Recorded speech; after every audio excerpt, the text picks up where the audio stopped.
Yang terhormat Bapak Profesor Wardiman Joyonegoro, pengamat dan Menteri Pendidikan dan Kebudayaan RI tahun 1993 hingga 1998. Yang terhormat Ibu Ingrid Chandranata, Eksekutif Vice President Sosial Pilar JCI East Java. Yang terhormat Dr. Tompi. Yang kami hormati Ibu Dr. Sawiki Ritno. Para pemirsa dan seluruh pemangku Wardiman Joyonegoro, pengamat dan Menteri Pendidikan dan Kebudayaan hingga 1998. Yang terhormat Ibu Ingrid Chandranata, selamat mengikuti acara pembukaan Galeri Akademi Ability dan pameran karya APK. Yang terhormat Dr. Tompi. Yang kami hormati Online pada hari 20 Maret 2021 pemirsa dan seluruh pemangku kami membacakan dan kebudayaan dari Akademi Ability yang bertajuk Harmoni Tanpa Batas adalah sebagai berikut. 1. Sambutan dari Bapak Profesor Wardiman Joyonegoro, pengamat dan Menteri Pendidikan dan Kebudayaan RI tahun 1993 hingga 1998. Sambutan dari Dr. Tompi. 3. Sambutan dari terhormat Ibu Ingrid Chandranata, Eksekutif Vice President Sosial Pilar JCI Java. Sambutan dari Dr. Sawitri Retno, Ketua Yayasan Peduli Kasih ABK. 5. Tampilan yang akan diisi oleh Rian. 6. Talk show bersama narasumber Ibu Lesa Grace, Owner Head Project, dan Bapak Dadi Adyan Edix Telkom Drive 5 dengan moderator Ibu Lea Anggreni, dosen Desain Interior ITS. 7. Tanya jawab dari peserta. 8. Pengumuman giveaway. 9. Penutup. Sekarang marilah kita ikuti sambutan dari Profesor Wardiman Joyonegoro. Waktu kami persilahkan. Sudah bisa mulai, panitia. Bapak ya sudah Pak, silakan. Dadi Adyan Edix Drive 5 dengan moderator Ibu Lea Anggreni, dosen. Bisa mulai ya. Moderatornya? Ya Prof, silakan Prof. Sambutan ya. Sudah bisa mulai. Sampun Prof. Oke, suaranya terang ya. Oke. Jadi para hadirin atau pemirsa yang terhormat, Assalamualaikum warahmatullahi wabarakatuh. Pertama-tama, ucapkan terima kasih ya. Saya diminta menyambut dalam pembukaan pameran. Ini pameran toh ya. Pameran hasil karya dari para ABK, dari para anak berkebutuhan khusus. Dan pertama-tama saya ucapkan tidak saja terima kasih, tapi penghargaan lah. Saya terharu gitu, bahwa yayasan ini berikut banyak yayasan lain ikut membantu dan aktif membantu dan dengan nyata membantu untuk mengurangi beban atau meningkatkan potensi daripada anak-anak Indonesia, khususnya anak-anak berkebutuhan khusus. kita tidak banyak di Indonesia yang tahu mengenai ABK ini. Ya. Karena ya pemberitahuan di pers media kan kebanyakan soal politik akhir-akhir ini. Sehingga ada satu segi, yaitu segi anak-anak, dan dalam segi anak-anak itu ada segi anak-anak yang berkebutuhan khusus, yang dilupakan orang atau mungkin tidak diketahui oleh orang banyak karena dan memerlukan bantuan ini merupakan suatu ke kemalangan yang besar, tapi juga bagi negara dan perlu dibantu. Kalau saya melihatnya juga dari segi sumber daya manusia, setiap negara itu akan maju, akan bergerak, akan baik kesejahteraannya jikalau SDM-nya, sumber daya manusianya itu ditingkatkan mutunya. Ya.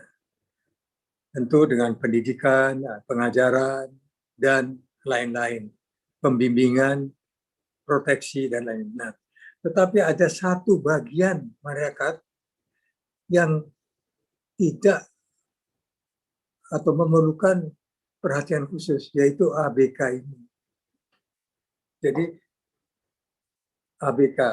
Nah, ini yang saya membuat tadi terharu, karena setelah saya lihat statistik dan juga waktu saya masih menjabat, maka penanganan atau proteksi, saya sebut proteksi aja kepada ABK itu tidak sebanyak yang kita inginkan. Kalau saya lihat statistik misalnya, menurut Badan Pusat Statistik hanya 1,6 juta orang yang berkebutuhan khusus, anak yang berkebutuhan khusus. Tapi menurut UNICEF, UNICEF itu adalah badan dunia yang ya namanya saja ini saya baca aja ya, yaitu United Nations Children Emergency Fund yang menangani semua persoalan anak, termasuk ABK tentunya. Itu 5%. Setiap negara itu pasti 5%. Jadi mungkin BPS itu hanya mengkhususkan diri pada anak. Mungkin sampai SD saja, mungkin kurang dari SD. Tapi sudah itu tingkat SMP, SMA mungkin tidak terhitung dan itu sampai 5%. Terus 13 juta lebih. Dan waktu saya lihat berapa sekolah yang tersedia bagi atau SLB namanya itu sekolah itu hanya 3.000-an. Jauh dengan untuk anak SD yang 150.000 SD. Ini hanya 3.000 seluruh Indonesia. Sedangkan persoalannya sangat gawat. Pertama karena ini anak-anak yang sedang tumbuh, yang memerlukan perhatian, memerlukan makanan, food, memerlukan pendidikan, dan memerlukan proteksi. Yang kedua adalah bahwa anak-anak ini tidak bisa diproteksi secara normal karena masyarakat pada umumnya ya kita dengar aja lah bahwa banyak daerah kita masih memasung itu artinya mengisolasi. Malah zaman kepada saya dilaporkan mengenai bagaimana anak-anak itu dipasung dalam kandang kambing, dalam kandang ayam coba seumur hidupnya. Jadi anak-anak ini perlu diproteksi. Pemerintah sendiri sudah punya undang-undang yang ya memproteksi dan melayani anak-anak ini, tetapi seperti tadi saya katakan untuk pendidikan saja seluruh Indonesia hanya 3.000 SLB. Tentunya diperlukan lebih kalau ada 13 juta anak yang berkebutuhan khusus. Karena itu, Ibu Bapak sekalian, sekali lagi saya mengatakan terharu dan sangat menghargai usaha Anda semua. Salah satu usaha Anda adalah tadi memamerkan dengan hasil karya anak-anak itu untuk dijual. Tapi menurut saya tujuan utama pameran ini sesungguhnya juga agar masyarakat lebih banyak tahu mengenai ABK ini, agar masyarakat bisa kita ajak untuk ikut menanggulangi bersama. Dan untuk itu, maka artinya pameran ini hendaknya juga dipublikasi yang lebih banyak. Jadi dari Ibu Sawitri, Dr. Sawitri yang terhormat, terima kasih Bu. Di mana saya bisa bantu, tentunya saya akan berbantu. Tapi saya hanya bisa bantu dengan saran. Iya, itu yang kami Saran saya adalah bagaimana publikasi, bagaimana Ibu Sawitri menggait lebih banyak ahli-ahli publikasi Indonesia untuk mengajak lebih banyak lagi orang tua, lebih banyak lagi masyarakat agar peduli sama anak-anak kita ini. Dan ya, nanti lebih banyak NGO, lebih banyak yayasan seperti ini tumbuh sehingga anak-anak yang terlupakan ini dapat kita bantu semua. Jadi Ibu Sawitri, sekali lagi terima kasih untuk undangan Ibu. Saya terharu dan dalam kapasitas saya apa yang saya bisa bantu tentunya dengan senang hati saya bantu. Sekian, terima kasih. Wassalamualaikum warahmatullahi wabarakatuh. Matur suwun, Bro. Waalaikumsalam.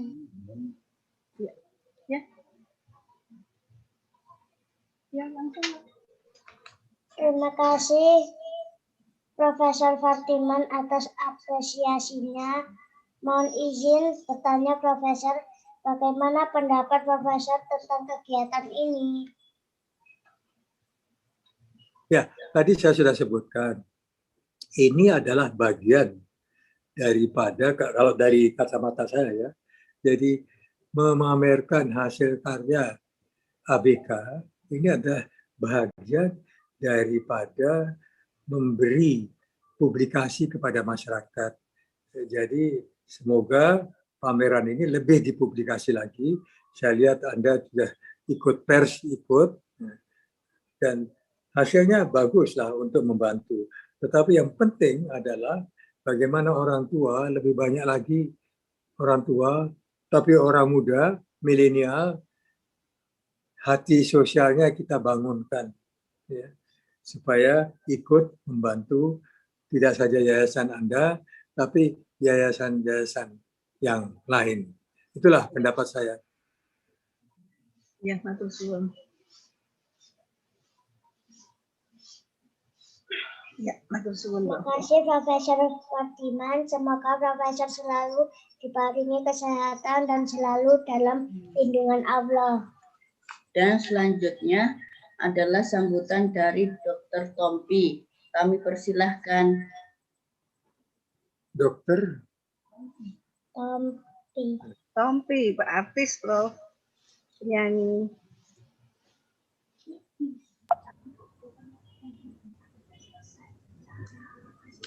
Assalamualaikum warahmatullahi wabarakatuh. Selamat pagi dan salam sejahtera untuk kita semua. Puji syukur kehadirat Allah Subhanahu wa taala atas berkah dan rahmatnya kita semua bisa bersama-sama berkumpul ya mengikuti workshop pada pameran Harmoni Tanpa Batas sekaligus pembukaan galeri Akademi Ability. Sebelumnya saya mengucapkan terima kasih kepada Bu Sawitri dan rekan-rekan sekalian yang telah mengadakan acara ini. Dengan semangat yang luar biasa, ya semoga acara ini dapat berjalan lancar dari awal sampai akhir. Semangat. Semoga acara ini dapat bermanfaat bagi seluruh kalangan, tidak hanya anak-anak berkebutuhan khusus, tapi juga untuk semua orang tua ABK. Ya.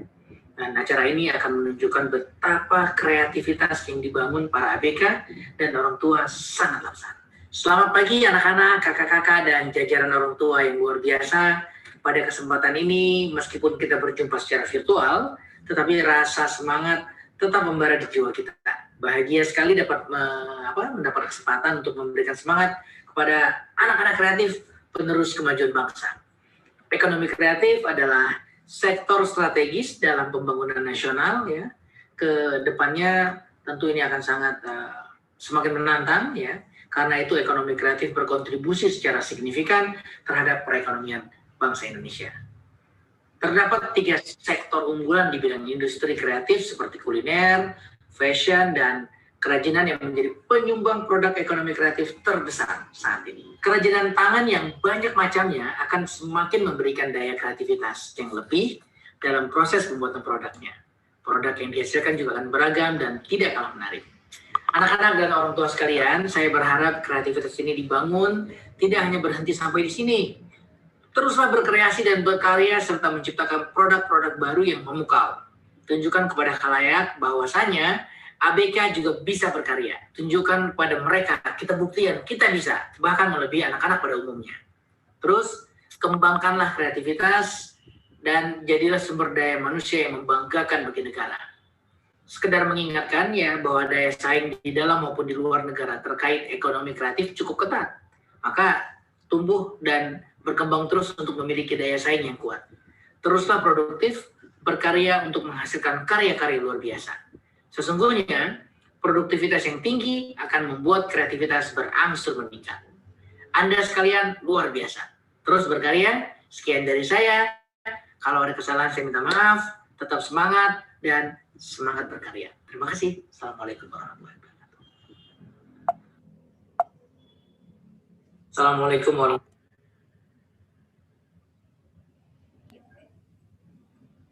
Terima kasih Dr. Tompi atas apresiasinya. Oh iya, jangan lupa pada acara hari ini ada door prize yang akan dibagikan di akhir acara. Sekarang marilah kita ikuti sambutan dari Ibu Ingrid Chandranata, Presiden Sosial Pilar CI Java. Terima kasih. Selamat sore dan salam sejahtera Bapak dan Ibu sekalian. Puji syukur saya haturkan kepada Allah yang sudah mempertemukan kita semua dan melancarkan proses acara pembukaan Galeri Akademia Ability dan pameran ini. Izinkan saya di sini sebagai perwakilan GCI Java untuk menyampaikan sepatah dua patah kata dalam prosesi pembukaan pameran yang akan dilakukan saat ini.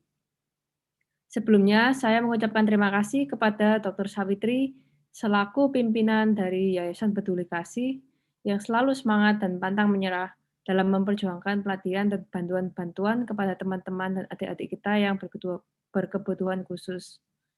Selamat sore juga kepada Profesor Dr. Wardiman Joyonegoro dan selamat sore Pak Tompi dan narasumber sekalian. Di Indonesia ini galeri seperti ini belumlah banyak, namun keberadaan galeri ini sangatlah penting untuk menunjukkan bakat dan teman-teman kita ini. Semoga saya juga berdoa dan galeri ini dapat menjadi wadah bagi teman-teman untuk menyalurkan bakat dan talentanya sehingga bisa terus meningkatkan dirinya masing-masing. Akhir kata saya ucapkan terima kasih kepada semua yang hadir di sini, terutama Dr. Sawitri yang telah memberikan kesempatan kepada GCI Java untuk terus berjuang bersama. Salam sukses semuanya. Terima kasih. Terima kasih Ibu Ingrid atas apresiasinya. Selanjutnya, marilah kita ikuti sambutan dari Ibu Dr. Sawitri, Ketua Yayasan Peduli Kasih ABK. Kami persilahkan.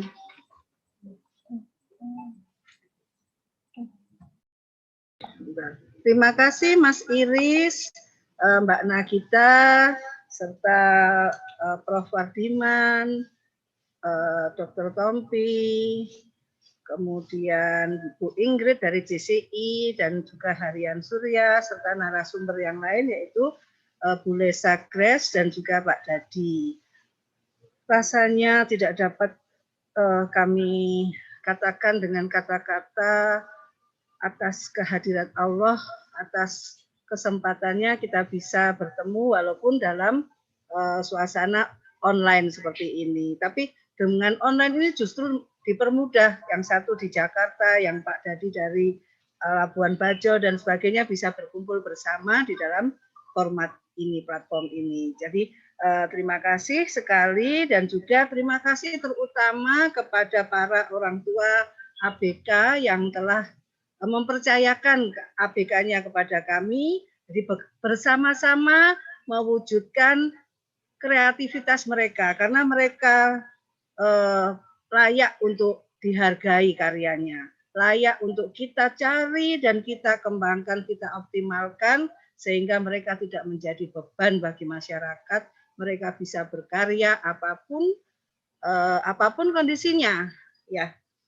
Jadi ini merupakan karya mereka selama 16 kali pertemuan per batch di tiap shelter. Jadi berisi banyak sekali ngobrol bareng, ya, karena memang kami ada online. Online-nya 3-4 kali seminggu, tapi di luar itu kami juga ada yang offline. Ini adalah hasil karya mereka selama offline. Jadi 2 kali seminggu mereka kita beri ngobrol-ngobrol itu, ngobrol tentang psikologi, ya psikologi praktis ya tentunya, ngobrol dengan terapis, yang praktis-praktis bisa dilakukan di rumah, dan akhirnya mengerjakan sesuatu yang menjadi karya dari anaknya, kemudian diberi nilai tambah oleh orang tuanya dengan bantuan dari kami.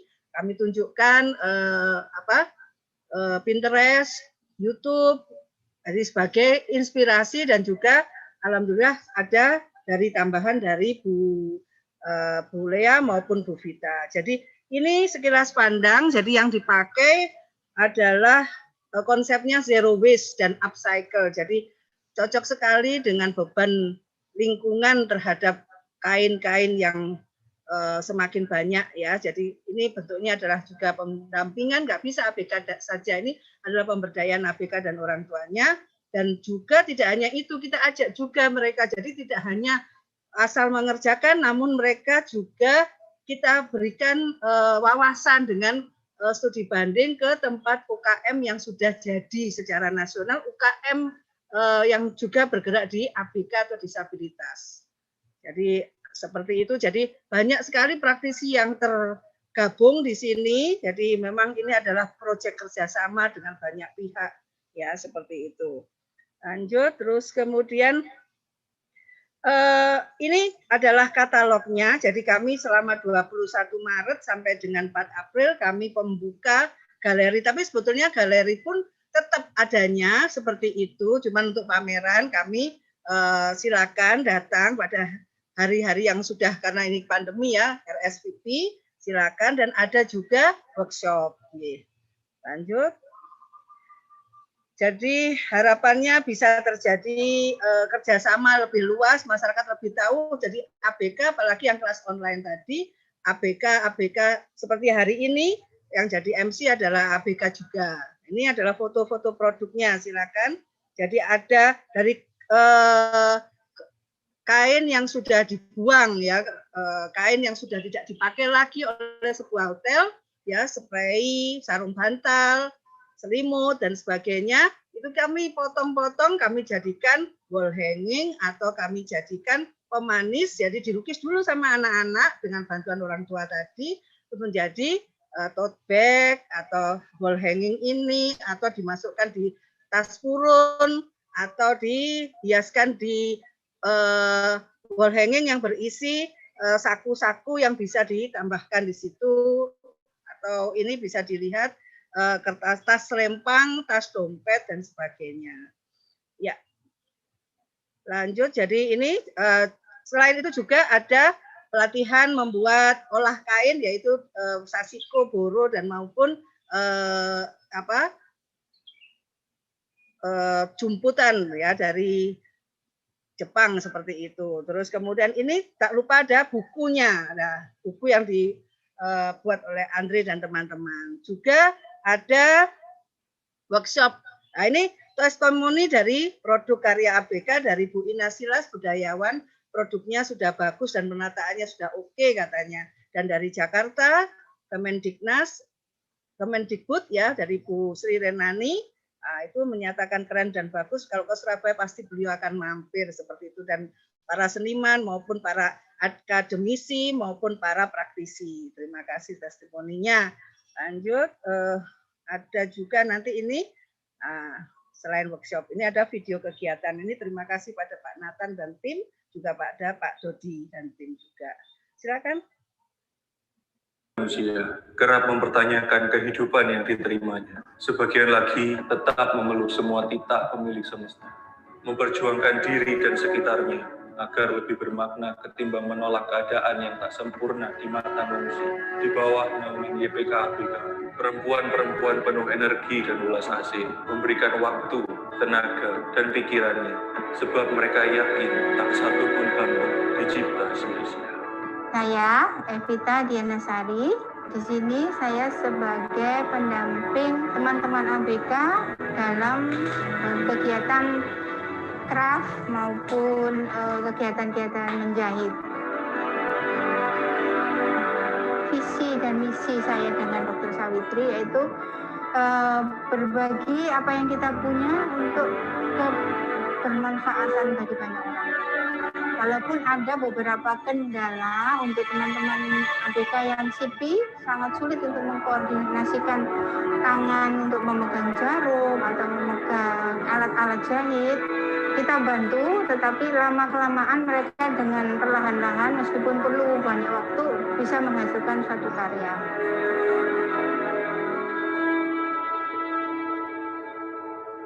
Saya Lea Kristina Anggraini, saya adalah dosen di Departemen Desain Interior ITS, dan saya adalah salah satu dosen di Lab Perilaku dan Lingkungan Interior. Kemudian saya juga tertarik sekali untuk ikut bergabung, membantu berbagi pengetahuan bagi Yayasan Peduli Kasih ABK ini.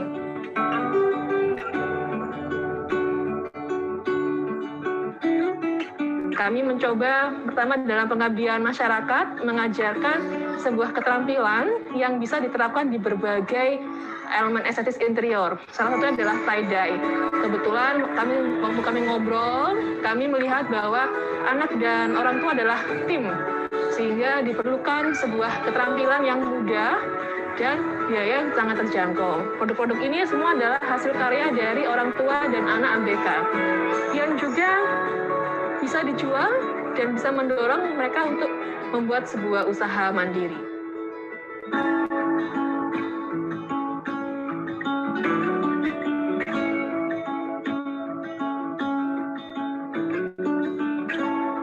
Nama saya Ibu Linawati, saya orang tuanya Andri. Diajarin gambar sama Ibu Sapitri sama menulis. Gambarnya jadi lukisan, tulisannya menjadi buku, nulisnya pakai komputer. Karena anak saya tangannya kaku, karena kena CP. Saya bersyukur, terima kasih sama Ibu Sapitri yang membimbing anak saya sampai sukses seperti anak normal yang lain.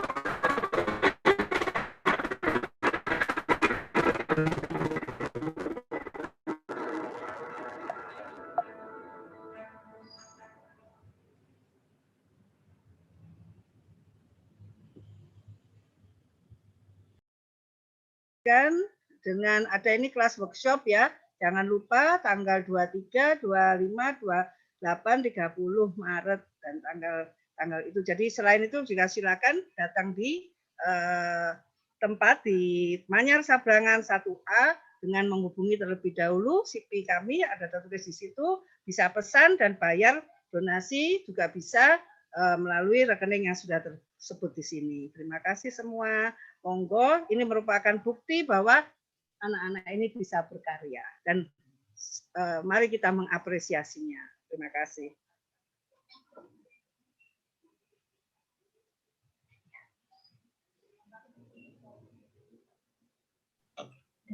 Terima kasih Bu Sawitri.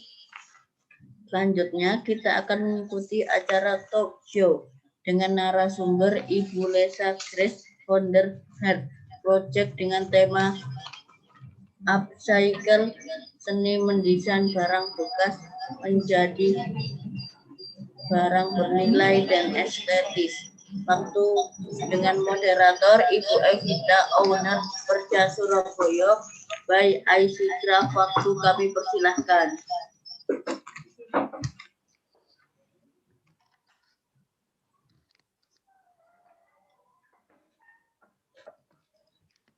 Assalamualaikum warahmatullahi wabarakatuh. Salam sejahtera untuk kita semua. Halo, Bu Lesa, apa kabar? Selamat sore, Bu. Namaskar. Apa kabar Ibu Lesa sore ini? Baik, Bu. Terima kasih. Terima kasih atas kesediaannya untuk hadir di acara kita ngobrol-ngobrol sore ini ya, Bu Lesa. Sebelumnya saya sedikit memperkenalkan kepada para pemirsa bahwa Ibu Lesa adalah owner dari Her Project yang bergerak di bidang pengolahan upcycle. Langsung kita ngobrol-ngobrol, Bu Lesa. Silakan. Ya, saya mewakili pemirsa pada umumnya ya, mungkin masih asing dengan istilah apa itu upcycle dan apa sih bedanya antara upcycle dan recycle. Monggo, Bu. Iya, pertama terima kasih sudah mengundang saya. Saya senang sekali bisa berada di sini. Kebetulan seperti yang Ibu bilang, saya pendiri dari The Heart Project. Kami bergerak di bidang lingkungan.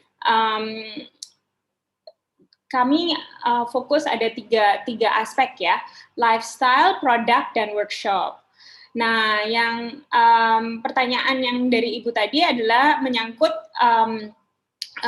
produk-produk yang kami jual dan workshop-workshop yang kami adakan. Nah, pertanyaannya bagus sekali. Biasanya istilah upcycle dan recycle itu bedanya sih begini, kita kan mengolah limbah, jadi sesuatu yang berguna. Tapi kalau upcycling itu, kita ambil limbah itu dan kita memprosesnya untuk membuat sesuatu yang baru. Sedangkan kalau recycle, nah limbah itu pertama kita hancurkan dulu, baru kita proses lagi untuk membuat barang yang barang originalnya, jadi barang yang sama.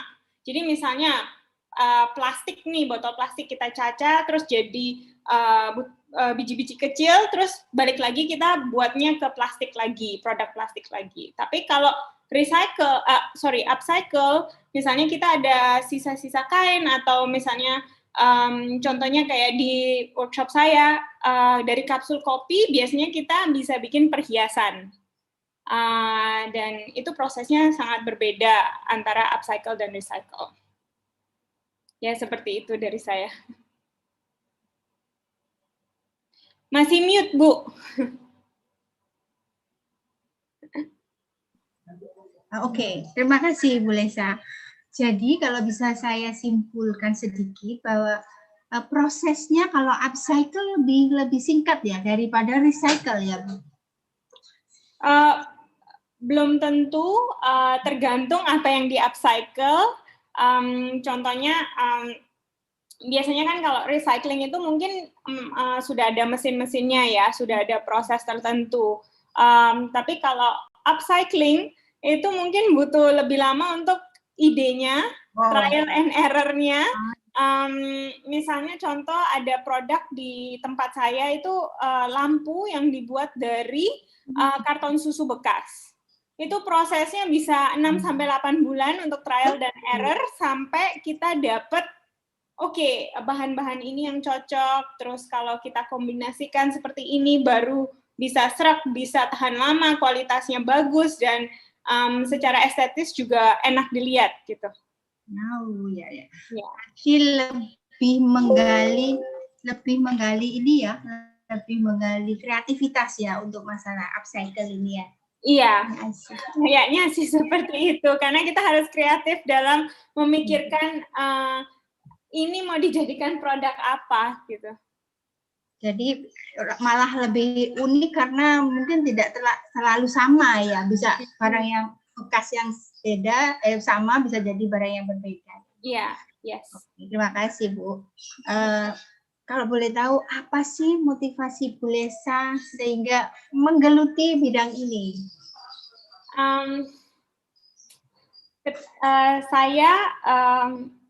Saya lahir di Indonesia, tapi ketika saya umur 14, saya pindah ke luar negeri selama 10 tahun di Kanada dan di Selandia Baru. Dan ketika saya kembali ke Indonesia dan memulai karir hukum saya itu sangat terkejut dengan masalah sosial terkait sampah. Dan itu sangat dekat di hati. Dan saya itu memulai karir saya di Jakarta. Ketika saya pindah ke Surabaya dengan alasan menikah, saya tidak bekerja lagi. Nah, dari situ saya punya waktu dan saya memutuskan untuk melakukan sesuatu. Saya nggak tahu apa pada saat itu, nggak kepikiran bisa sampai memulai suatu usaha sosial, tapi ya jadinya seperti itu. Jadi ini sekitar 5 tahun lebih yang lalu kami memulai The Heart Project. Di Surabaya saja ya Bu ya? Di Surabaya, yes, tapi produk-produk kami sudah sering kita bazar di Jakarta, sampai juga ke Singapura karena pernah kita diundang sama wali kotanya di sana. Dan produk-produk kami sering dibawa oleh expat ya, para WNA yang ingin membawa kembali produk kami sebagai hadiah atau mereka memesan untuk menjualnya kembali di sana. Berarti berita baiknya untuk kami adalah ini di Surabaya, jadi akan kita manfaatkan untuk banyak belajar dengan Bu Lesa. Boleh, silakan mampir.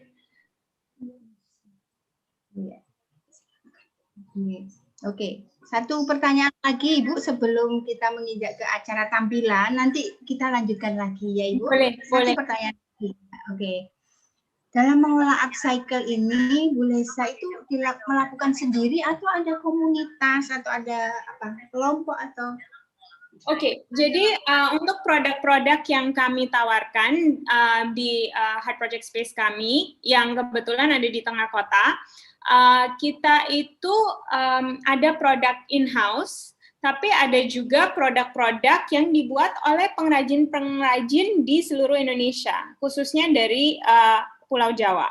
Jadi kalau dari tim saya sendiri yang cuma beberapa orang, atau dari misalnya saya punya ide, terus saya yang meminta tukang jahit untuk membantu saya atau apa, itu kita nggak akan bisa, dengan manpower yang kita ada, nggak akan bisa membuat produk sebanyak yang diperlukan untuk keperluan workshop kami. Jadi ketika saya traveling juga, saya selalu coba lihat apakah ada barang-barang baru dari pengrajin-pengrajin di Indonesia ini yang mungkin cocok dengan visi dan misi kami untuk melestarikan bumi lebih baik lagi gitu. Ya, terima kasih. Berarti kalau gitu Bu Lesa banyak memberi datang ke beberapa daerah-daerah untuk memberi pelatihan ya kepada mereka. Sebetulnya saya nggak beri pelatihan ya. Jadi biasanya nggak kayak, oh saya pergi ke Jogja untuk cari ini, atau saya pergi ke Jawa Barat untuk mencari itu, enggak.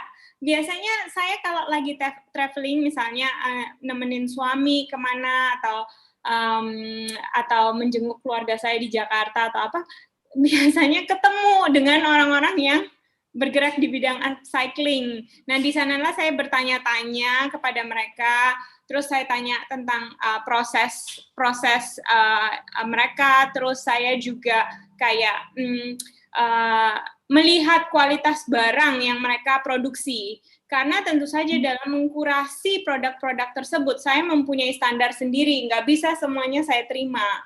Jadi, kalau tidak memenuhi standar-standar yang sudah saya tetapkan, tentu saja saya tidak akan lebih lanjut meneruskan kerjasama gitu. Tetapi ada juga pernah, misalnya ada orang-orang yang mengetahui tentang pekerjaan saya, dan mereka juga kadang merekomendasikan pengrajin-pengrajin ke saya.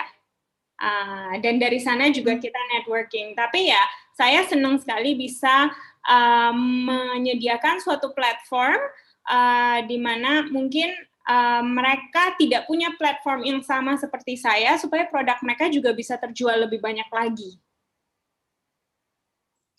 Oh, oke. Seru ya. Berarti Bu Lesa bisa dibilang selama ini, walaupun di setiap daerah Bu Lesa tadi bilang bahwa ada pengrajin-pengrajinnya Bu Lesa. Itu pun seperti kebetulan gitu, karena Bu Lesa kata ya. Iya, jadi bukan karena saya nyari-nyari atau apa, tapi dalam 5 tahun ini kebetulan bisa ketemu sama orang-orang yang bekerja di bidang yang sama, tapi ya mungkin juga ya kalau kita tidak menyembunyikan bahwa kita itu bekerja dengan limbah, kita sangat belak-belakan ya, produk kami itu terbuat dari limbah gitu. Tapi mungkin untuk orang lain mereka nggak sebelak-belakan seperti kita. Dan mereka hanya fokus ke produknya sendiri. Nah, yang saya pengen sekali memperlihatkan ke orang bahwa, hey, dengan limbah itu kita tetap bisa membuat sesuatu yang bagus loh. Dan berkualitas, berguna, bukan hanya bagus, tapi berguna. Yang paling penting itu untuk saya. Oke. Selain Bu Lesa mengolah barang-barang bekas ini tadi ya, upcycle, bagaimana Bu Lesa mengkampanyekan gerakan Bu Lesa ini kepada orang lain? Karena kan Bu Lesa tidak memberi pelatihan atau penyuluhan ke daerah-daerah. Jadi bagaimana Bu Lesa mengkampanyekan apa yang Bu Lesa pikirkan, apa yang Bu Lesa prihatinkan dengan keadaan di sini? Oke. Sebetulnya waktu pertama saya mulai, saya nggak pikir panjang. Ini akan seperti apa dan akan bertahan berapa lama. Dan orang-orang di sekitar saya juga mungkin kira-kira kayaknya ini hanya cuman untuk mengisi kegiatan saya karena saya tidak ada pekerjaan lain. Dan tidak mengira bahwa ini akan bertahan selama ini. Dan saya nggak langsung punya tempat sendiri, kita nggak langsung punya shop sendiri. Saya mulai dari garasi kita, dari garasi rumah. Dan jualannya juga cuman kalau ada bazar. Dan oleh karena itu kita kan, ketika kita di bazar, saya harus turun tangan sendiri. Dan di sana saya belajar bahwa cara terbaik untuk menjual atau mengkampanyekan ide kita dan apa yang sedang kita perjuangkan, yaitu kita sebetulnya bukan hanya menjual produk, yang kita kampanyekan adalah sebuah gaya hidup kan. Nah, harus kita ceritakan ke orang-orang yang mau beli produk kita atau tertarik dengan produk kita. Kita ceritakan prosesnya seperti apa, kita ceritakan ini dari mana, kita tanamkan budaya gaya hidup ramah lingkungan, kita menanamkan sebuah rasa kepunyaan, sebuah mandat budaya untuk melestarikan bumi ini. Jadi benar-benar personal selling. Dan bahkan sampai hari ini, hari-hari di mana Heart Project itu buka, space-nya itu tersebut buka, saya ada di sana. Saya pastikan saya ada di sana. Jarang sekali kalau saya nggak di sana pada opening hours-nya Heart Project. Karena memang harus memperkenalkan produk itu ya. Ya, dan karena orang yang masuk ke sana itu menjadi sebuah pengalaman untuk mereka. It's a journey, ya, sebuah pengalaman. Jadi mereka bukan hanya membeli sesuatu karena, oh saya pengen punya ini, saya perlu ini, ya udah, oke, saya beli. Enggak. Harus ada tujuannya, mau beli ini kenapa, ya, perlu enggak. Nah, hal-hal itu yang juga kita ceritakan ke teman-teman yang datang. Jadi bukan hanya, oh saya harus jualan sampai semuanya harus habis terjual, enggak.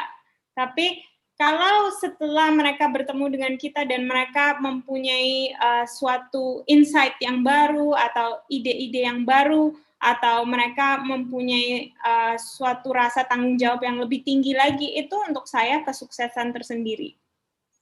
Luar biasa, Lesa. Dan main. Ini ada pertanyaan dari kolom chat saya bacakan ya. Dari Sela, limbah apa saja yang digunakan? Oke, untuk sekarang sebetulnya kita tidak menerima limbah seperti dulu karena kita sudah banyak banget. Dan ketika masa pandemi, jujur saja kita produksinya berkurang.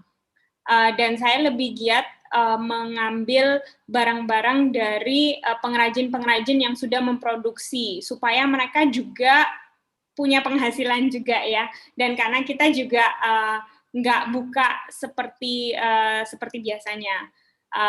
Jadi untuk sekarang limbah satu-satunya limbah yang kami terima sekarang itu adalah kapsul kopi dari suatu brand tertentu itu juga.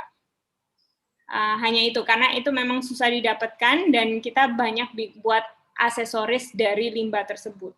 Kalau pengen tahu lebih lanjut, bisa ke IG-nya The Heart Project dan bisa hubungi saya langsung, kita bisa bicara. Ya.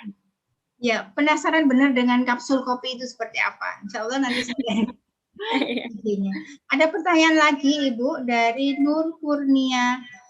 Pertanyaannya adalah, apakah Heart Project ini bisa memberikan workshop kepada masyarakat umum untuk lebih menyebarluaskan tentang upcycle, karena sampah di Surabaya memang jadi masalah yang masih memprihatinkan. Oke, jadi kita itu memang kita memberi pelatihan di workshop space kami, tapi untuk sekarang kita stop karena pandemi seperti itu.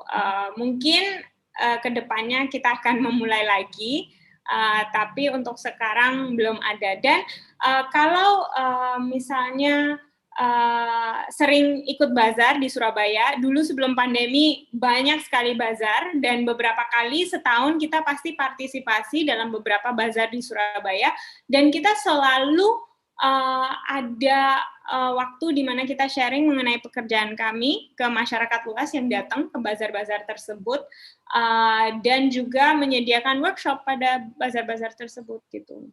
Ya. Oke, terima kasih Bu Lesa. Saya bacakan lagi pertanyaan dari Ibu Dr. Sawitri. Ya. Bagaimana menjaga quality bila dihubungkan ke pengrajin di seluruh Indonesia? Disubkan. Bagaimana menjaga quality bila disubkan ke pengrajin di seluruh Indonesia? Yaitu kita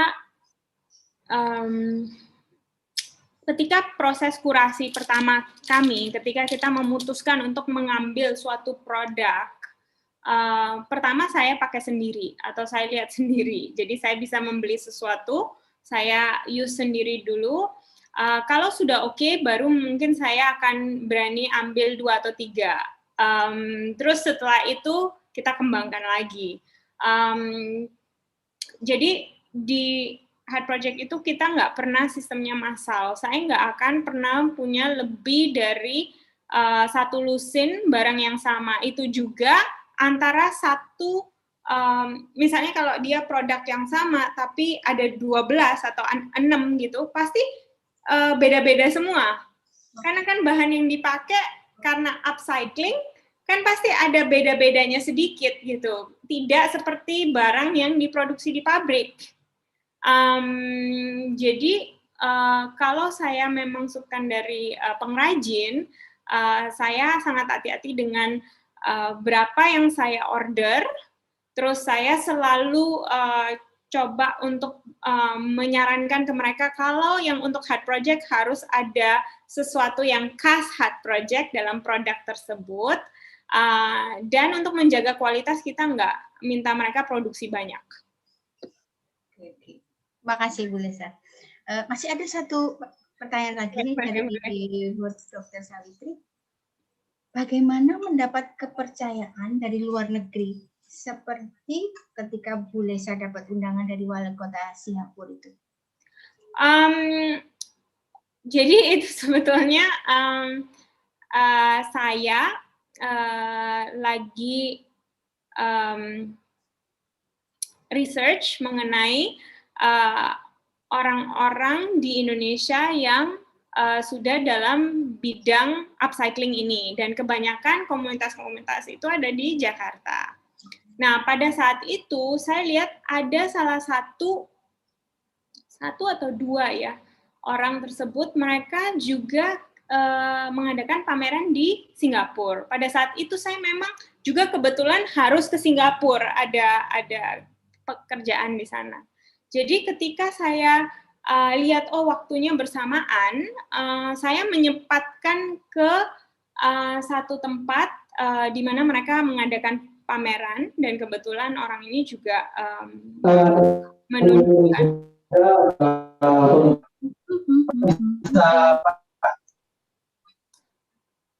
ya, pada saat itu orang ini sedang ada pameran dan ada barang-barangnya di sana.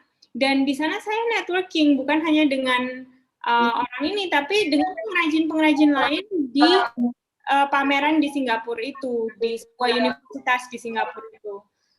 Dari sana saya build network ya, membangun network of friends juga, karena banyak yang bisa dipelajari dari orang-orang sana, karena mereka juga membuat barang-barang upcycling yang sangat berbeda dari kita. Dari sana kita berteman dan lain-lain, dan ketika mereka ada pameran lain, ternyata salah satu dari mereka, salah satu pengrajin Singapura yang ada di sana, merekomendasikan kita ke City Council-nya. Karena mereka melihat bahwa di antara komunitas mereka, ada yang sudah bekerja dengan limbah tekstil, limbah kaleng, limbah plastik, tapi tidak ada yang dengan limbah kapsul kopi. Dan mereka sangat tertarik dengan itu, dan itulah alasan saya diundang adalah karena hal tersebut. Oke.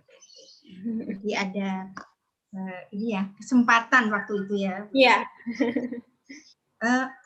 Boleh saya bilang bahwa produknya tidak lebih dari satu lusin ya, untuk satu macam produk gitu.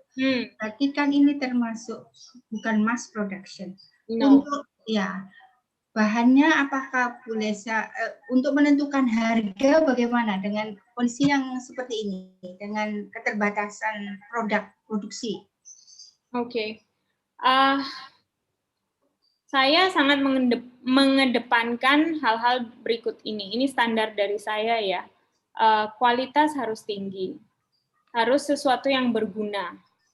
Harus sesuatu yang pleasing to the eye, enak dilihat, ya kan?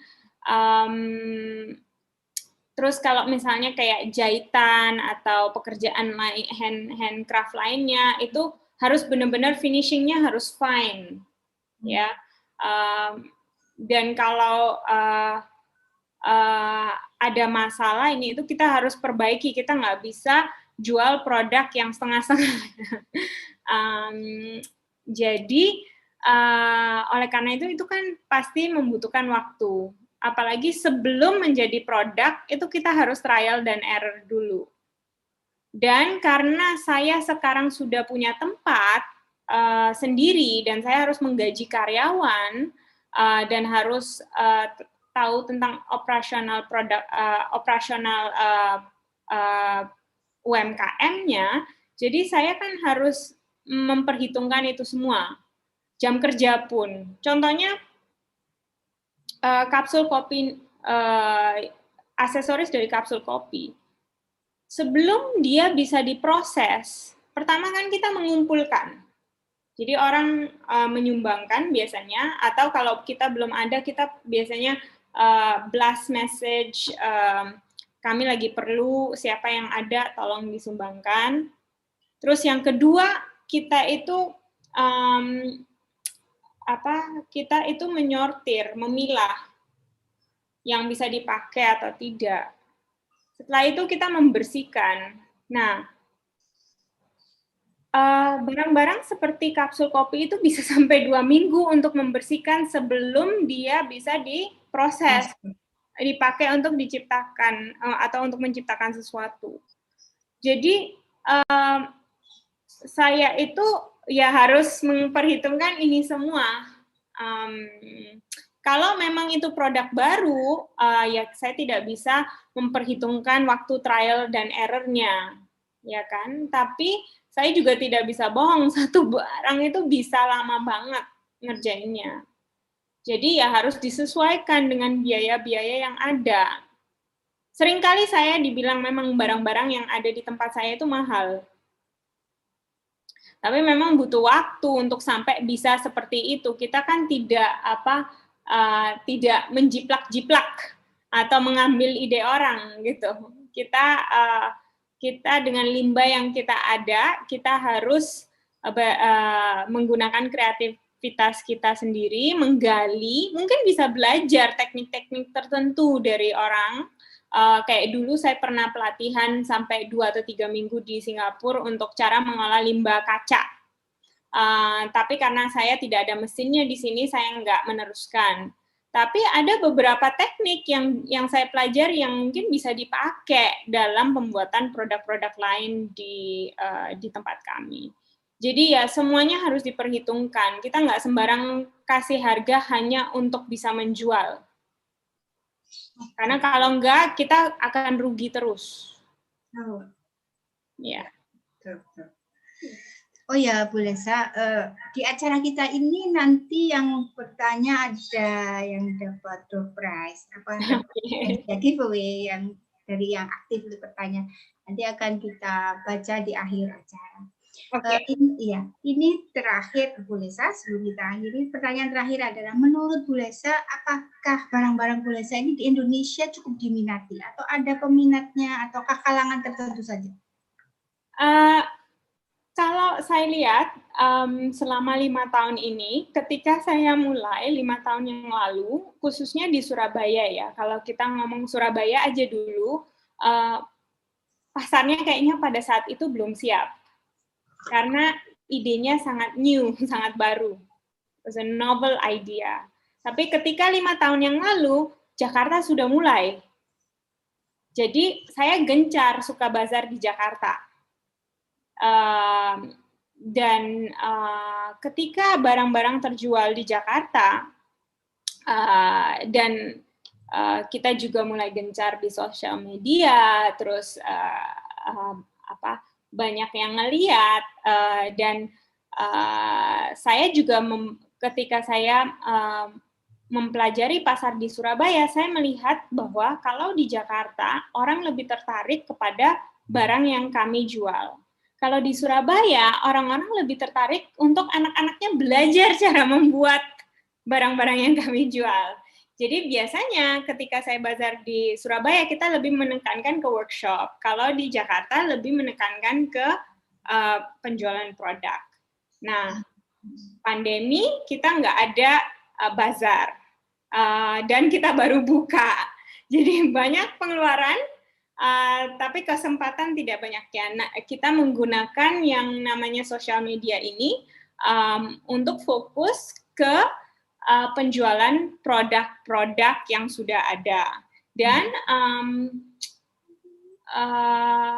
saya bisa bilang dari 5 tahun yang lalu, sekarang penjualannya di Surabaya jauh lebih tinggi daripada sebelumnya. Puji Tuhan. Dan itu juga membantu saya untuk bisa meneruskan pekerjaan saya. Terus yang kedua itu kita coba berinovasi ya. Jadi The Heart Project itu kan seperti yang saya bilang ada lifestyle, product, workshop. Tapi di bawah bendera Heart Project ada beberapa brand lain lagi yang selama pandemi ini kita coba kembangkan. Jadi ada yang namanya Rajut Handmade Treasures, di mana karena merajut itu salah satu kegiatan zero waste juga, Jadi saya membuat suatu workshop untuk anak-anak yang bisa diikuti online. Jadi mereka bisa membeli paket dari saya, mendapat link video yang hanya mereka bisa buka dan mereka bisa belajar sendiri. Jadi itu adalah salah satu inovasi yang kita buat supaya kita bisa tetap melakukan workshop tapi tidak di tempat kami. Selain dari itu ada juga dan ini sangat yang sangat membantu saya selama pandemi ini. Jadi dulu itu kita suka terima banyak sumbangan barang-barang bekas. Karena pada saat itu kita tidak tahu apa yang akan kita buat. Dulu kita masih belum pinter, sekarang sudah terbiasa, lebih terbiasa. Jadi kita tahu kita hanya terima barang yang kita perlu. Jadi ketika pandemi banyak orang-orang yang membersihkan rumah mereka karena banyak waktu di rumah, termasuk saya. Jadi kita membuka yang namanya op-shop. Op-shop itu adalah idenya adalah untuk memaksimalkan barang-barang, penggunaan barang-barang yang sudah ada tapi mungkin tidak diperlukan oleh si A, tapi mungkin B yang memerlukan. Atau dengan sedikit perbaikan bisa digunakan lagi untuk tujuan utamanya. Jadi kita membuat ini op-shop di mana banyak barang-barang yang kami jual yang masih layak digunakan dan tapi harganya lumayan dan orang-orang banyak yang sangat tertarik dan itu sangat membantu dalam meningkatkan penghasilan kita dan juga mempromosikan gaya hidup ramah lingkungan yang sejalan dengan visi dan misi kami. Ya, seru sekali ngobrol bincang-bincang dengan Bu Lesa. Banyak sebetulnya pertanyaan yang masih ada di pikiran kami, tetapi waktu juga yang membatasi. Untuk itu Bu Lesa, terima kasih sekali atas kehadirannya di acara kami. Terima kasih banyak. Semoga insya Allah banyak manfaatnya dari bincang-bincang dengan Bu Lesa. Amin, amin. Iya. Selanjutnya mungkin kita akan datang kalau nanti sudah nggak pandemi mengunjungi tempat Bu Lesa untuk melihat produk-produk dan mungkin kita bisa sharing-sharing Bu Lesa ya. Iya. Untuk informasi lebih lanjut bisa diikuti di IG kami @theheartproj. Mungkin saya bisa share di chat ya. Nanti bisa tahu di mana tempatnya. Ya. Terima kasih banyak Bu Lesa. Selamat sore. Sore. Assalamualaikum warahmatullahi wabarakatuh. Selanjutnya,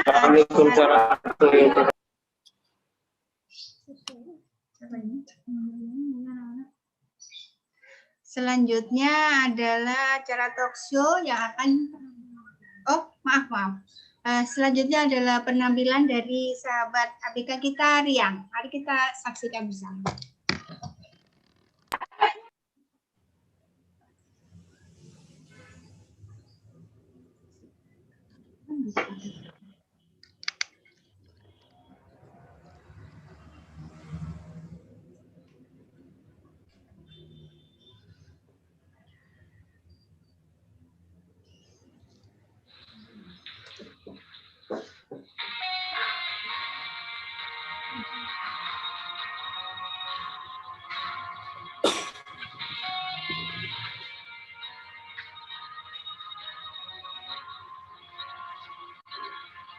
Aku hanyalah manusia biasa,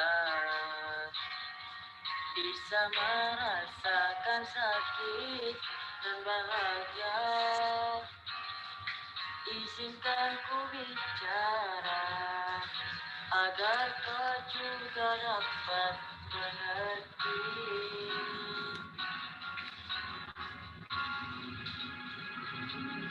Kamu yang buat hatiku bergetar, rasa yang telah ku lupa ku rasakan tanpa tahu mengapa.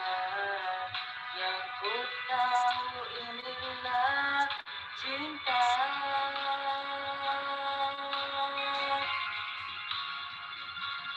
Cinta karena cinta tak perlu kata-kata, tanpa ada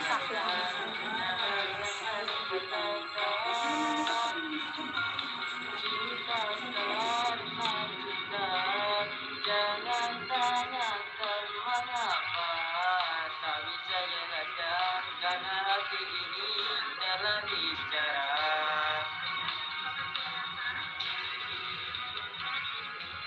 Kamu yang buat hatiku bergetar, senyumanmu menafikan semua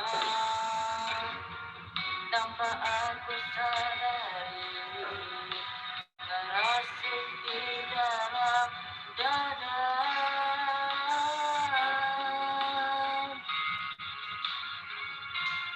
Cinta karena cinta tak perlu kau tanyakan, tanpa alasan cinta datang tanpa kata.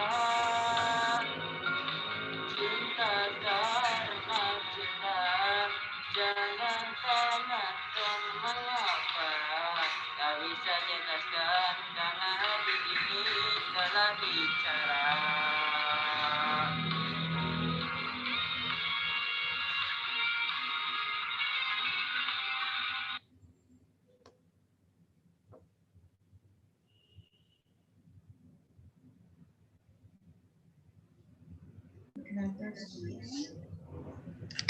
Selanjutnya dengan acara kedua, talk show yang kedua.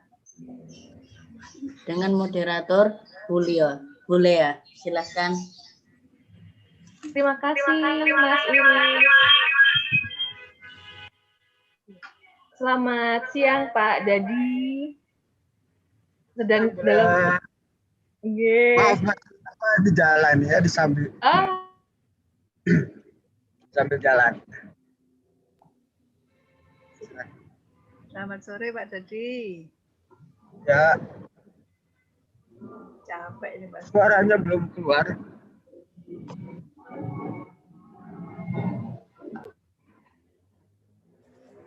Suaranya nggak kedengeran boleh ya? Masih di mute. Masih di mute boleh ya? Oke. Terima kasih Pak Dadi waktunya. Ya. Nggih. Ya, boleh. Selamat sore. Baik. Selamat sore. Sehat-sehat Bapak? Alhamdulillah sehat. Puji Tuhan. Ini sedih jalan jadi mungkin agak. Iya. Nggih.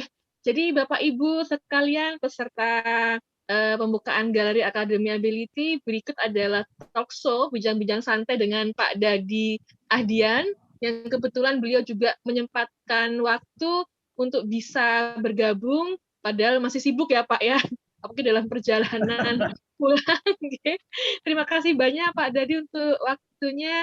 Nah, sama seperti sebelumnya, saya akan membacakan profil singkat dari narasumber kita yang sangat hebat ini, yaitu Bapak Dadi Ahdian. Beliau adalah operasional di CDC Regional 5, yaitu CDC adalah Community Development Center PT Telkom Regional 5. Beliau sudah lama menjabat di sini, jadi sangat mengetahui betul bagaimana seluk-beluk dan bagaimana peranan dari CDC Regio 5 terhadap masyarakat. Nah, sambil kita akan mulai berdiskusi, kami juga tidak lupa mengingatkan bahwa di akhir sesi nanti akan ada tanya jawab dan Pak Dadi akan memilih 4 penanya terbaik gitu Pak Nggih dari para penanya nanti untuk mendapatkan door prize. Jadi Bapak Ibu sekalian bisa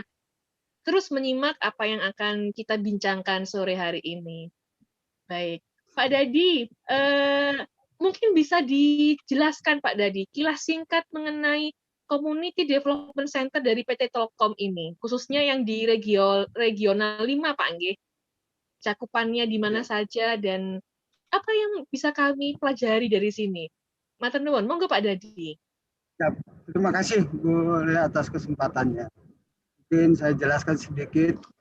Community Development Center itu adalah salah satu unit di Telkom yang menjalankan tugas dua tugas utama. Yang satu program kemitraan, yang kedua program bina lingkungan. Program kemitraan itu adalah bagaimana kita bisa mendampingi, kemudian memajukan serta memandirikan para pelaku bisnis, terutama startup bisnis yang ada di 4 provinsi. Kebetulan saya membawahi 4 provinsi, Jawa Timur, Bali, Nusa Tenggara Barat, dan Nusa Tenggara Timur. Ini bagian daripada tugas kami, di mana ekonomi yang saat ini sangat ditunjang oleh UMKM, itu kami ada di dalamnya. Termasuk nanti bisa juga para startup yang terhubung di dalam komunitas-komunitas seperti Bu Sapitri, komunitas-komunitas ABK atau komunitas-komunitas penyandang disabilitas. Itu yang kami lakukan. Kemudian kalau bina lingkungan ada salah satu program di mana kami secara sustain membina komunitas-komunitas, salah satunya juga komunitas-komunitas anak berkebutuhan khusus. Di samping itu ada beberapa asnaf juga yang kami bina, contoh masalah kesehatannya, pendidikannya, masalah sarananya, itu juga kami lakukan. Nah, intinya ada 2 program utama, program kemitraan dan program bina lingkungan.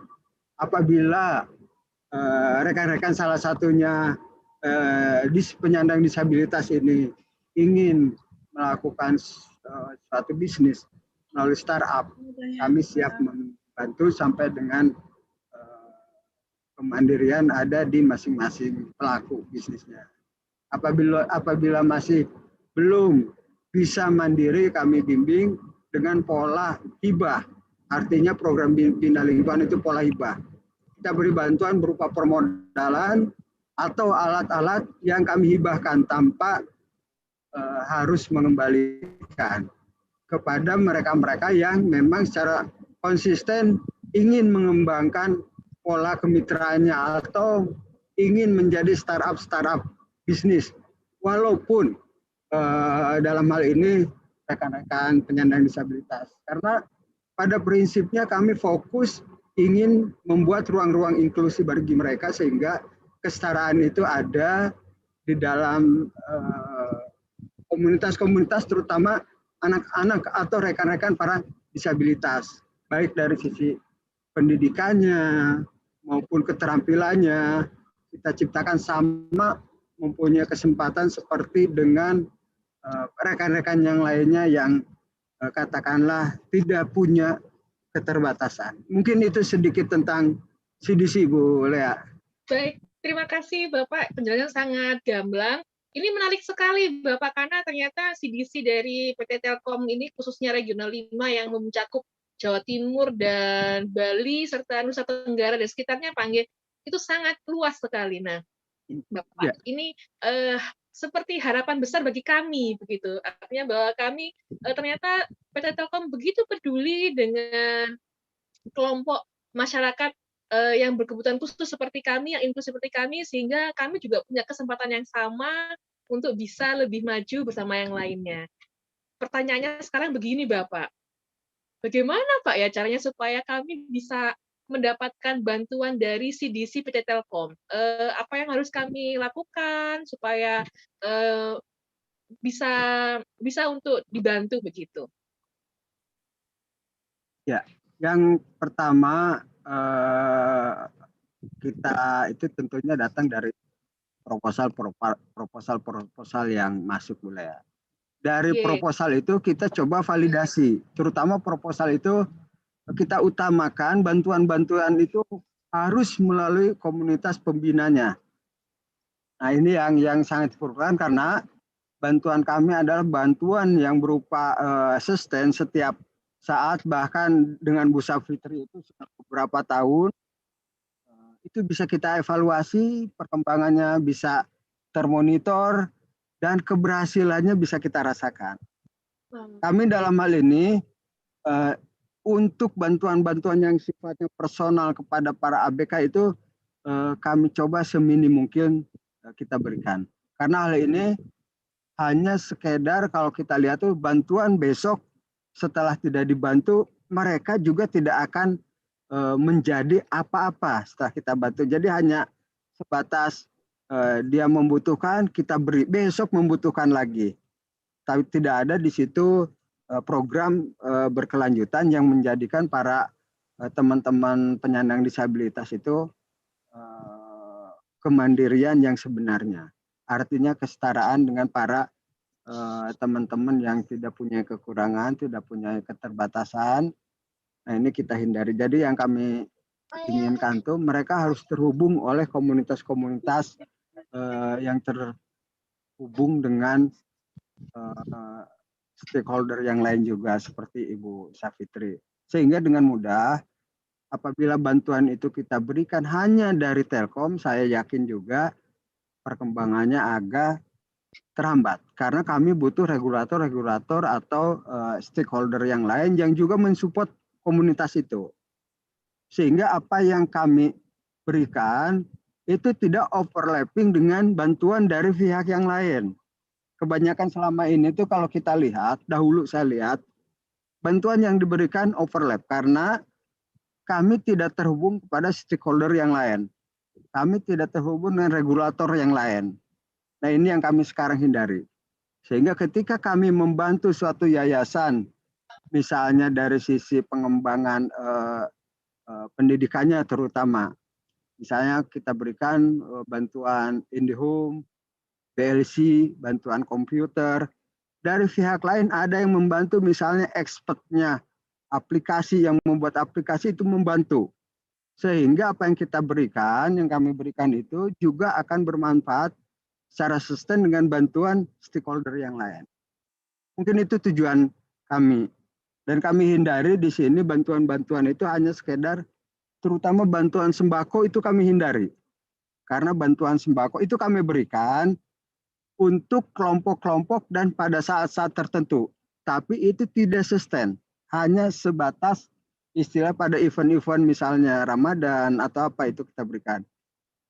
Dan yang untuk bantuan secara sustain itu terutama yang nantinya efeknya ke pendidikan, ke kesetaraan, kemudian masalah-masalah pengembangan anak-anak itu sendiri, masalah kita coba carikan pasar, kita coba carikan produk apa yang cocok buat mereka. Contoh yang tadi dari presentasi yang sebelumnya, produk-produk itu yang kami bantu ruang inklusi untuk memasarkannya.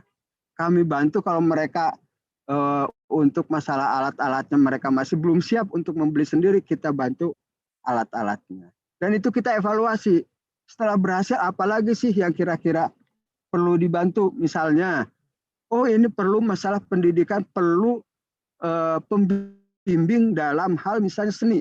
Nah, coba kita carikan siapa sih yang bisa membantu, yang sudah kategorinya expert, dan dari golongan yang sama. Artinya dalam hal ini agar mereka termotivasi. Nah, mungkin itu yang kita bantuan-bantuan yang kita berikan tujuannya jangka panjang. Dan komunitas-komunitas yang terhubung dengan kami, insya Allah sampai saat ini masih terus hubungan harmonis, saling memberikan sharing informasi, saling diskusi untuk membuat ruang-ruang inklusi bagi mereka. Mungkin itu boleh ya. Terima kasih Pak Dadi. Jadi memang CDC dari Telkom sendiri itu sudah support sustainable development goals ya Pak ya. Jadi mencoba meningkatkan kesetaraan bagi masyarakat dalam posisi yang lebih luas. Dan ini sangat baik sekali. Jadi tidak sekedar memberi ikannya Pak nggih, tapi ya ngasih pancingannya, ya ngasih kolamnya malah nggih. Jadi memang Telkom sangat berperan tentang bagaimana memberikan skill-nya. Karena kalau ada skill bisa survive. Begitu Pak nggih. Jadi ini sangat menarik dan memang betul ini yang menjadi salah satu impian dari para orang tua dengan ABK bahwa anak-anak juga punya skill dan akses menuju ke sana. PT Telkom sudah siap untuk membantu berbagai macam skill-skill untuk itu. Informasi sedikit Bu Lea yang mungkin perlu diinformasikan ke publik ya.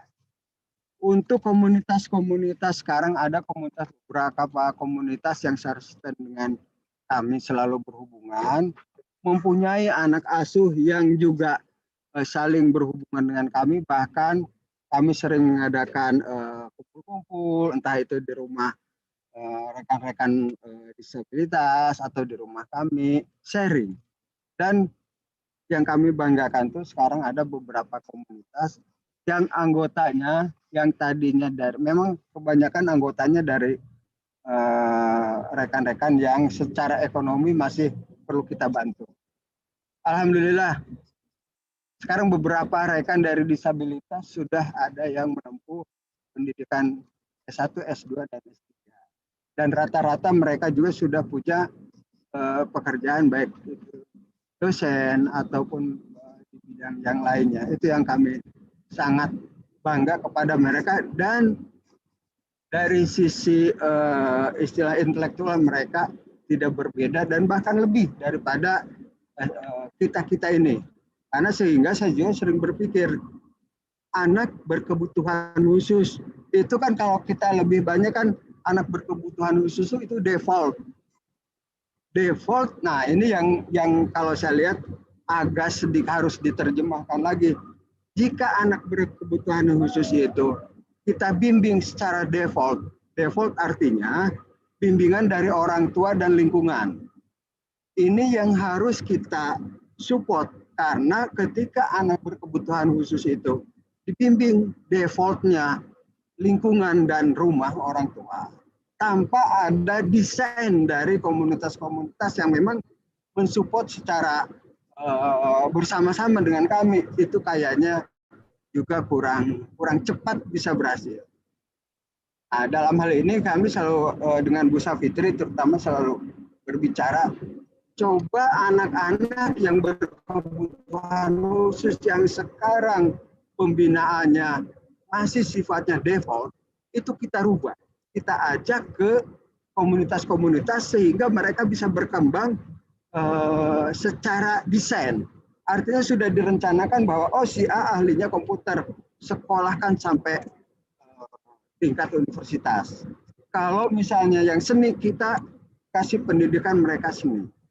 Karena kalau anak-anak ABK itu hanya pembimbingannya default, yang artinya rumah dan lingkungan, kebanyakan mereka rendah diri.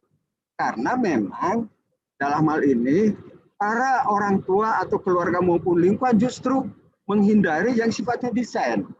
Nah ini bertolak belakang dengan memang dengan cita-cita kami dan para komunitas bahwa mereka harus keluar dari lingkungan itu agar mereka bisa berkembang by design, sehingga cita-cita mereka itu bisa terlaksana. Karena pada prinsipnya mereka sama.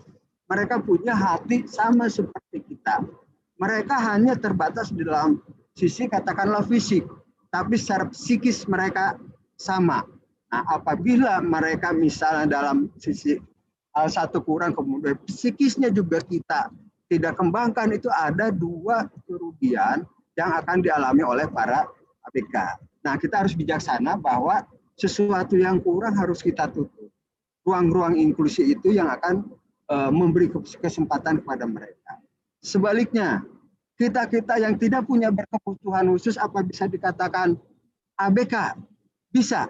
Banyak anak-anak yang tidak mempunyai kekurangan, mereka menjadi ABK ketika mereka misalnya terlibat kenakalan anak-anak, terlibat narkoba, terlibat penggunaan internet, itu sudah bisa dikategorikan berkebutuhan khusus.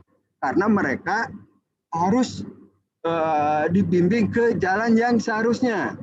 Sementara kalau kita lihat di luar, di masyarakat kita yang sering diperhatikan justru ABK yang berasal dari anak-anak yang sebelumnya tidak mempunyai kebutuhan khusus.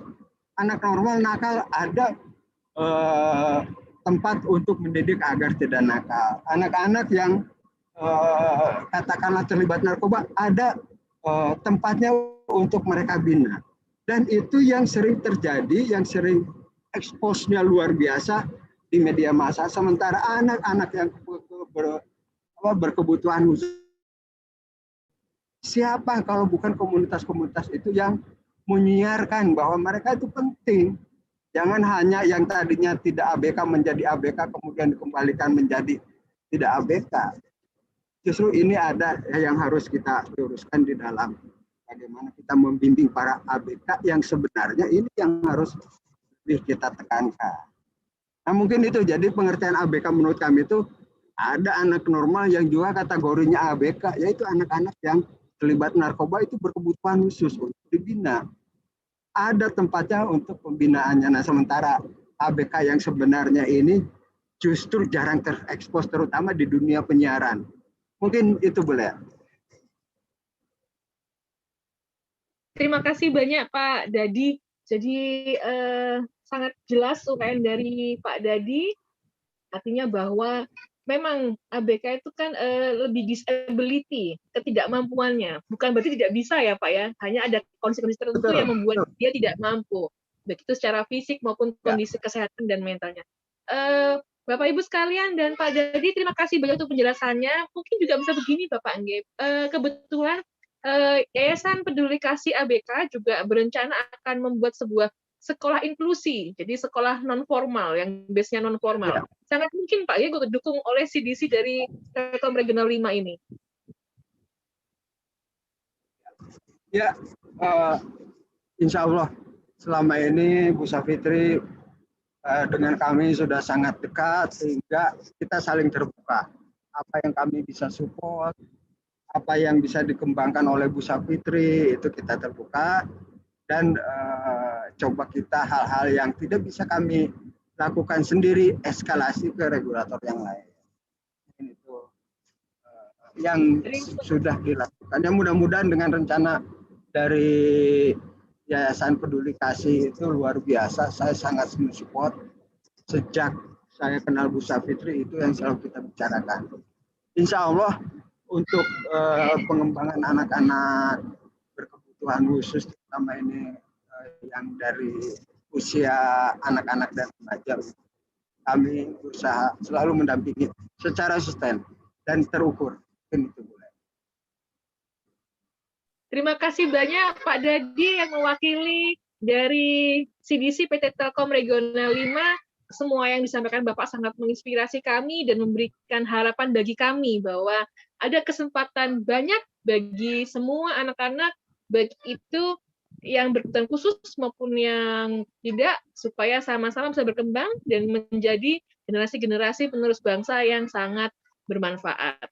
Nah, Bapak Ibu, selanjutnya kita akan memasuki sesi tanya jawab.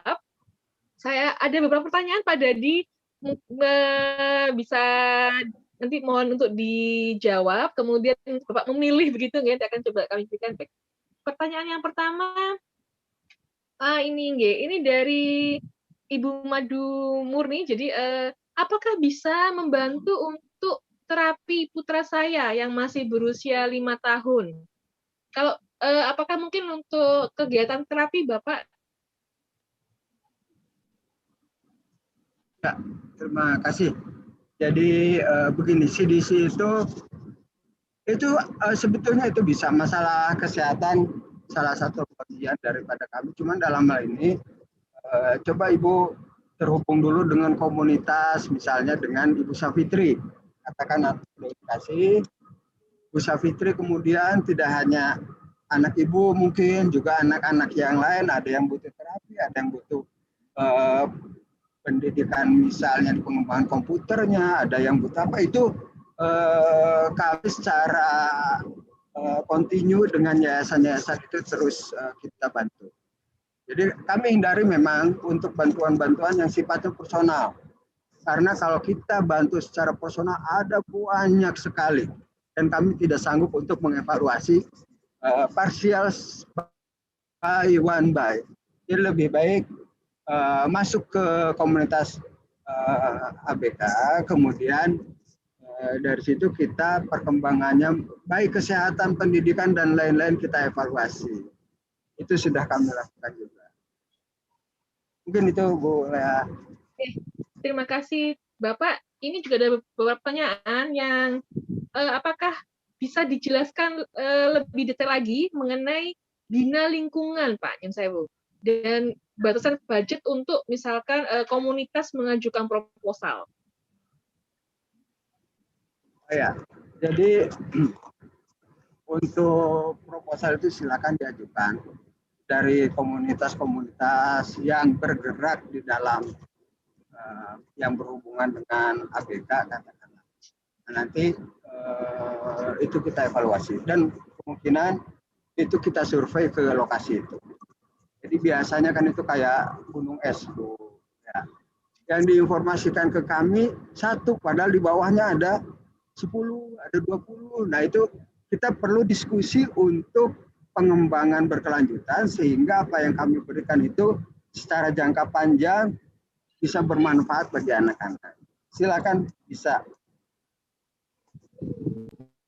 Baik sekali. Jadi untuk Bapak Ibu sekalian yang mungkin saya rangkumkan bahwa salah satu program dari CDC PT Telkom Regional 5 adalah mengembangkan kemampuan masyarakat khususnya kelompok disabilitas, tapi jangan lupa bahwa untuk keberlanjutan dari bantuan dan kemandirian dari asosiasi dan keluarga adalah harus berkumpul dalam satu komunitas, dan bantuan yang diberikan bukan berupa bantuan yang sifatnya finansial atau yang sifatnya hanya sesaat saja, tetapi yang lebih mengarah pada pendidikan, kemudian upaya-upaya keterampilan yang bisa menjadi modal bagi Bapak Ibu, orang tua dan ABK, termasuk ABK-nya untuk bisa mandiri dan bisa berkarya supaya semakin ke depan semakin mampu dan semakin kuat. Ngaten Pak Nggih? Betul, kurang betul. lebihnya. Siap. Jadi monggo, misalnya Bapak Ibu ada yang membutuhkan sesuatu, misalkan terapi, mungkin lebih kepada bagaimana pelatihan terapi di rumah nanti ya. Jadi mungkin ada lebih pada pendidikan terapi bagi orang tua di rumah yang mungkin dikerjakan, yang tentunya tidak sesuai dengan porsinya, karena memang kalau terapi mungkin lebih kepada orang tua, atau misalkan nanti apabila ada sesuatu yang dikerjakan bisa didiskusikan dengan Pak Dadi atau dengan CDC dari PT Telkom Regional 5 itu sendiri. Nanti Pak Nggih. Tambahkan sedikit boleh, boleh. Boleh, monggo Bapak, monggo.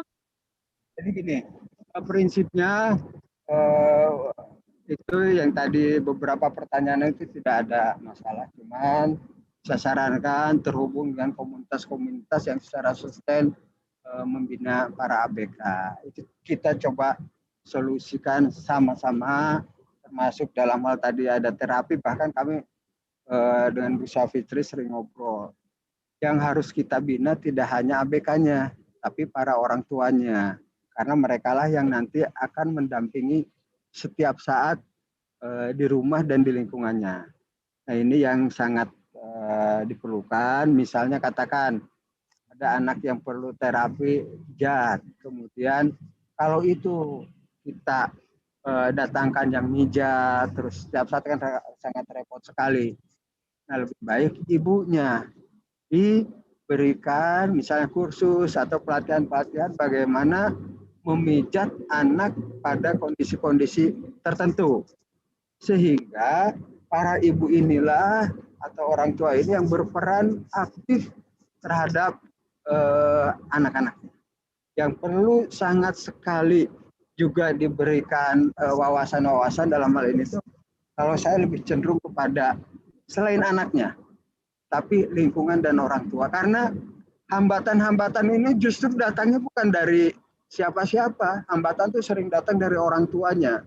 Merasa malu punya anak, misalnya punya kekurangan, disembunyikan, tidak diobati, tidak beri pendidikan. Nah ini yang secara kalau kami tidak bisa bekerja sama dengan para orang tuanya, tidak akan berhasil juga.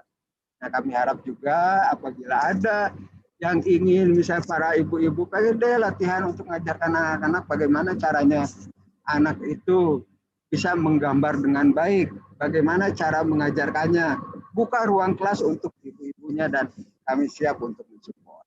Mungkin itu boleh. Baik, terima kasih banyak Pak Dadi, sangat menginspirasi sekali dan tentunya sangat gamblang.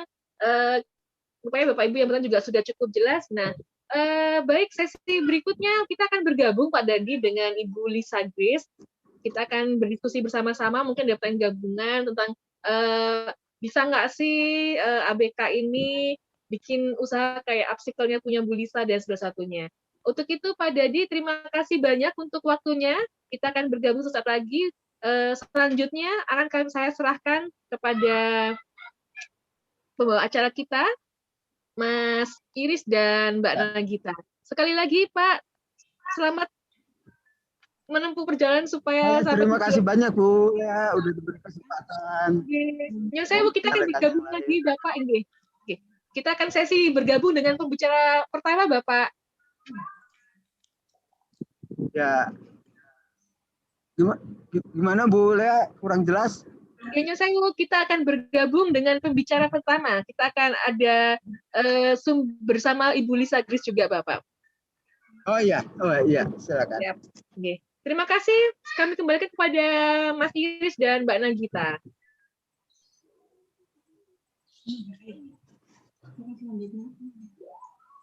Acara selanjutnya pengumuman giveaway akan dibacakan oleh Bu Evita dan Bu Lea.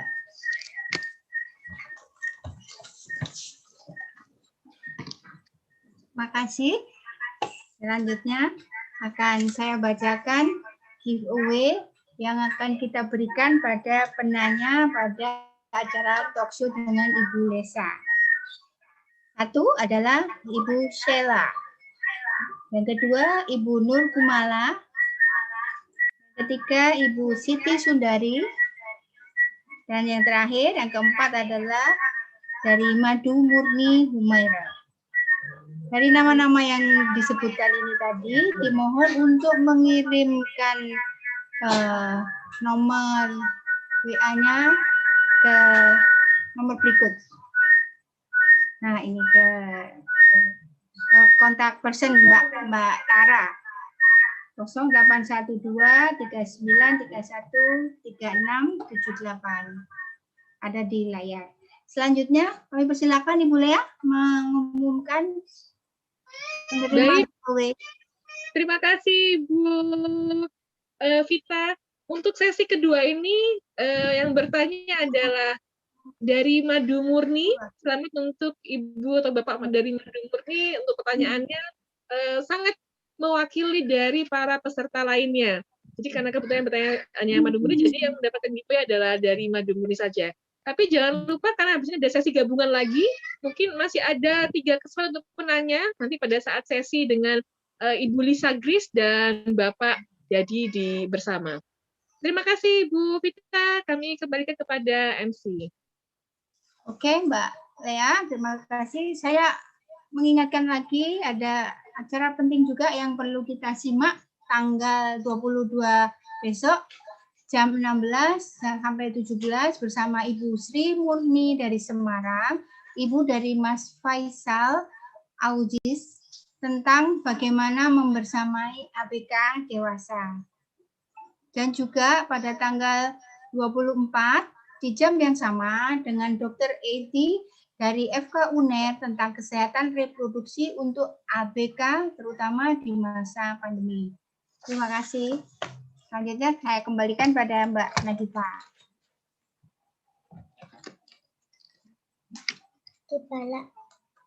Tibalah kita pada akhir acara pembukaan Galeri Akademi Ability sore ini. Tak lupa kami ucapkan terima kasih pada Bapak, Ibu, dan seluruh peserta yang hadir pada acara sore ini. Semoga acara ini memberi manfaat bagi kita semua dan semakin mempererat tali silaturahmi. Juga kami ucapkan terima kasih kepada seluruh narasumber dan pihak-pihak pendukung terwujudnya acara ini. Kami juga akan menyelenggarakan acara penutupan pada tanggal 4 April jam 15.30 sampai 17.05. Mohon maaf atas segala kekurangan kami. Terima kasih atas segala perhatiannya. Assalamualaikum warahmatullahi wabarakatuh. Waalaikumsalam. Assalamualaikum warahmatullahi wabarakatuh.